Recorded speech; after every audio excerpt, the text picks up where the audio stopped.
Coordination compounds.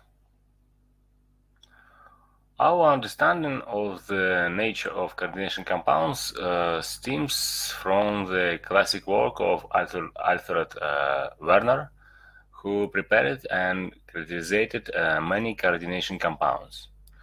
In 1893, at the age of 26, Werner proposed that is now commonly referred to as Werner's coordination theory.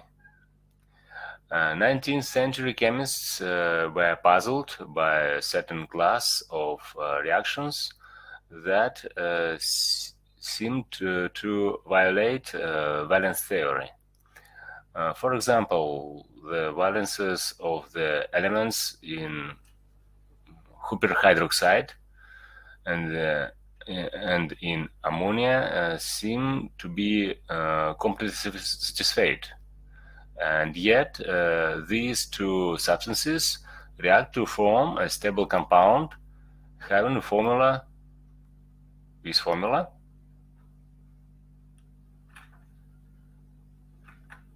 To explain this behavior, Werner postulated that most elements exhibit two types of valence: primary valence and secondary valence. In modern terminology, primary valence corresponds to the oxidation number and secondary valence to the coordination number of the element. In copper hydroxide complex with ammonia, according to Werner, copper has a primary valence of 2 and a secondary valence of 4. This formula indicates that the ammonia molecules and the copper atom form a complex ion, and hydroxide ions is not part of the complex, but in the solid states they will be held to it by ionic forces. Most but not all of the metals in coordination compounds are transition metals. A measure of tendency of the metal ion to form a particular complex ion is given by the formation constant, or you can call it the stability constant, which is the equilibrium constant for the complex ion formation. The larger formation constant is, the more stable the complex ion is. The molecules or ions that surround the metal in the complex ion are called ligands. The interactions between a metal atom and the ligands can be thought of as Lewis acid-base reactions. Every ligand has at least one unshared pair of valence electrons. The four ligands play the role of Lewis bases. In our hand, a transition metal atom in either its neutral or positive charge state acts as a Lewis acid, accepting and sharing pairs of electrons from the Lewis bases. Thus, the metal-ligand bonds are usually coordinate valence bonds. The atom in a ligand that is bound directly to the metal atom is known as the donor atom. For example, nitrogen, this nitrogen is a donor atom in this complex ion. The coordination number in coordination compounds is defined as the number of donor atoms surrounding the central metal atom in the complex ion. For example, the coordination number of copper in this complex is 4. The most common coordination numbers are 4 and 6, but coordination numbers such as 2 and 5 are also known. In this table you can see some examples of complex ions and their equilibrium expressions and some formation constants. Depending on the number of donor atoms present, ligands are classified as monodentate, bidentate, or polydentate. In this table, you can see examples of monodentate ligands.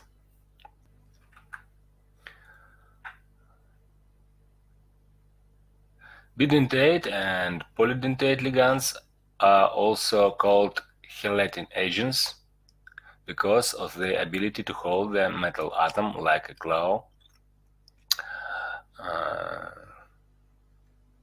From the Greek, chel meaning claw. One example is ethylene diamine tetraacetate ion, or EDTA, most common polydentate ligand. This ligand used to treat metal poisoning. 6 donor atoms enable EDTA to form a very stable complex ion with, for example, with lead. In this form, it is removed from the blood and tissues and excreted from the body. EDTA is also used to clean up spills of radioactive metals. Another important property of coordination compounds is the oxidation number of central metal atom. The net charge of a complex ion is the sum of the charges on the central metal atom and its surrounding ligands. If the ligand don't bear net charge, the oxidation number of the metal is equal to the charge of the complex ion. For example,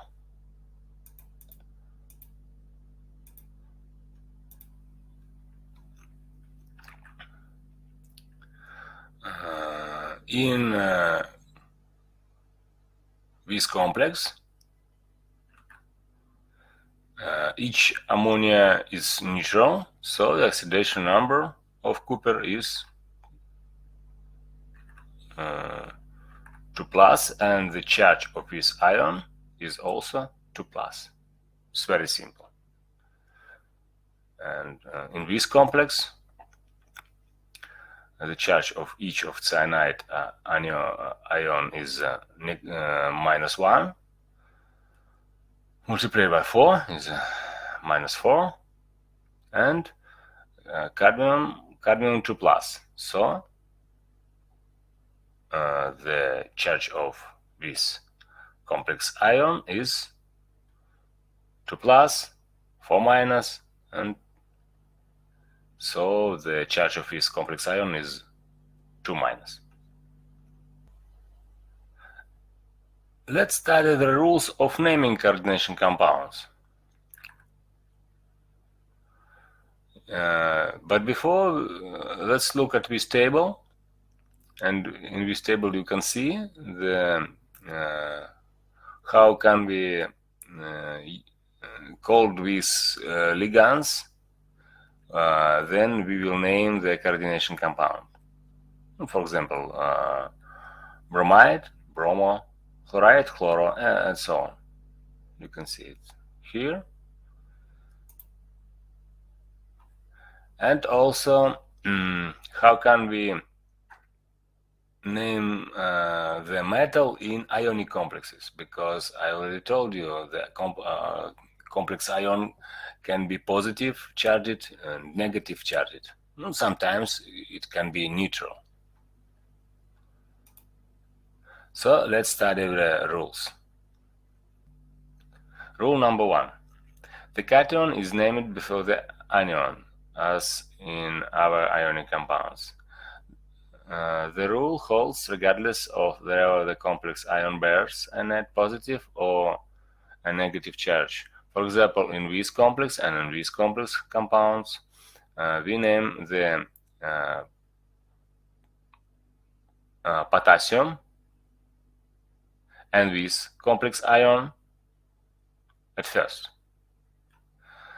Within the complex ion, the ligands are named first in alphabetic order, and the metal ion is named last. The name of ionic ligands end with the letter O, whereas neutral ligands is usually called by the name of molecule. We already see this table: bromide, bromo, chloride, chloro, and so on. You can see, and this one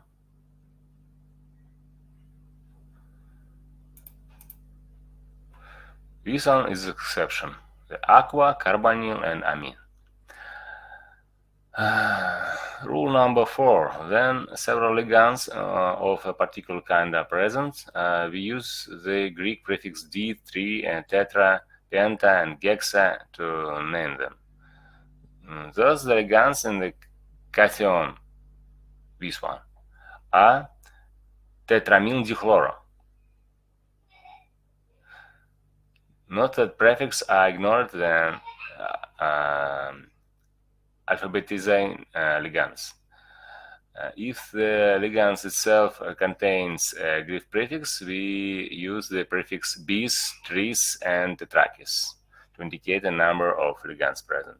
For example, ligand ethylenediamine already contains diamine. Therefore, if two such ligands are present, the name will be bis ethylenediamine. The oxidation number of the metal is written in Roman numerals following the name of the metal. For example, Roman numeral 3 is used to indicate the +3 oxidation state of chromium in this complex, which is called tetramine dichlorochromium 3 ion. If the complex is an anion, its name ends in 8. I already told you about it also. For example, in this table: aluminate, chromate, cobaltate, and also in this example, this ion is called hexacyanoferrate 2 because it can be iron, it's stated iron free 3, but in this example exactly it's iron 2+, so we should use 2 here.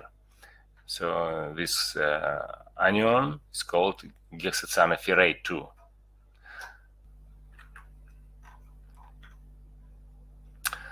In studying the geometry of coordination compounds, we often find that there is more than one way to arrange ligands around the central atom. Compounds rearranged in this fashion have distinctly different physical and chemical properties. Figure shows 4 different geometric arrangements for metal atoms with monodentate ligands. In these diagrams, we can see that structure and coordination number of metal atoms relate to each other as follows. Coordination number: if coordination number 2, structure will be linear. If coordination number is 4, structures will be tetrahedral or square planar. Or if the coordination number will be 6, structure will be octahedral.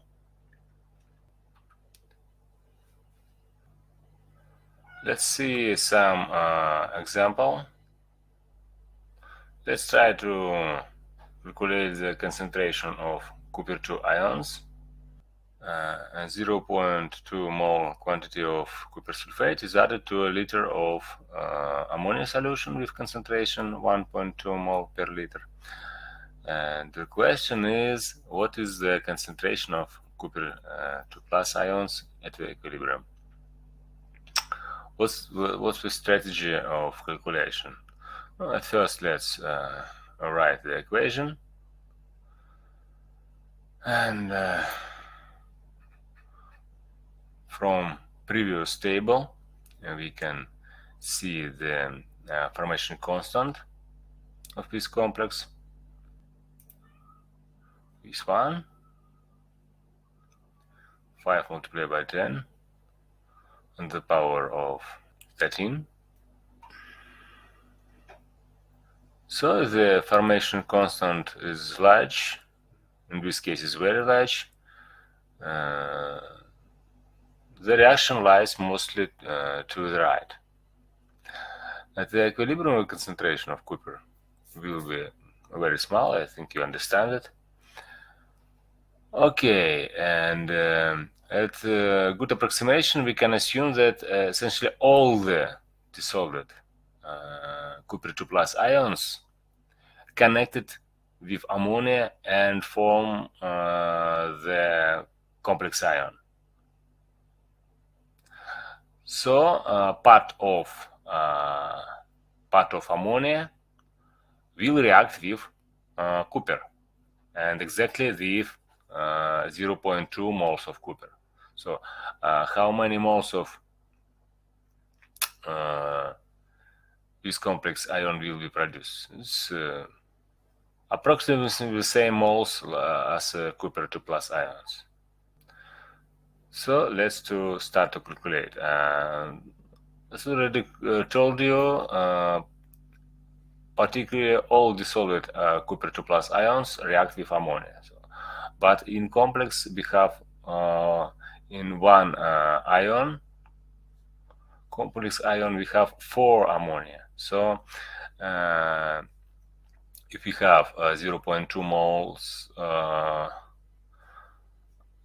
of copper sulfate or copper 2 plus, it's exactly 4 times more ammonia will react. So 4 times more is exactly 0.8 moles.